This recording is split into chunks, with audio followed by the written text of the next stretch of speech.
তো আজকে আমি করছি একটা নতুন রেসিপি। দেখো, যদি ভালো লাগে লাইক কমেন্ট শেয়ার করো, চ্যানেলটা সাবস্ক্রাইব করে দিও। এখানে নিয়ে নিয়েছি, দেখো মিক্সড মৌলা মাছ বেশি আছে পুকুরের। এই যে পেঁয়াজ কুচি নিয়েছি, টমেটো, কাঁচা লঙ্কা, আর একটা নিয়েছি এই যে থানকুনি পাতা। তো এবার এগুলোকে মিক্সড করে মেখে নেব সব কিছু দিয়ে। বাবা লবণ, হলুদ, ঝাল লঙ্কার গুঁড়ো আর লাল লঙ্কার গুঁড়ো নিয়ে নিচ্ছি, আর এই যে থানকুনি পাতা ভালো করে মেখে নেব। এটা মেখে নিয়েছি, এবার এটা কড়াইতে বসিয়ে দেবো। এবার দেবো আমরা মেখে রাখা মাছটা। এখানটা আমরা কড়াইতে একটু নেড়ে ছেড়ে ঢাকা দিয়ে দেবো।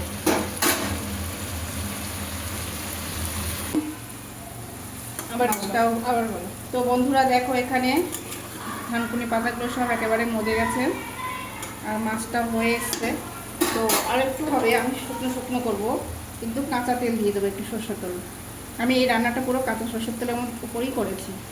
তো তোমরাও তাই করবে, দেখবে স্বাদ খুব হবে।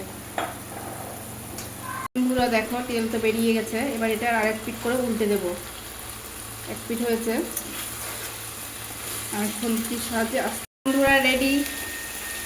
এই যে ঝাল, মৌলা মাছের ঝাল থানকুনি পাতা দিয়ে। এবার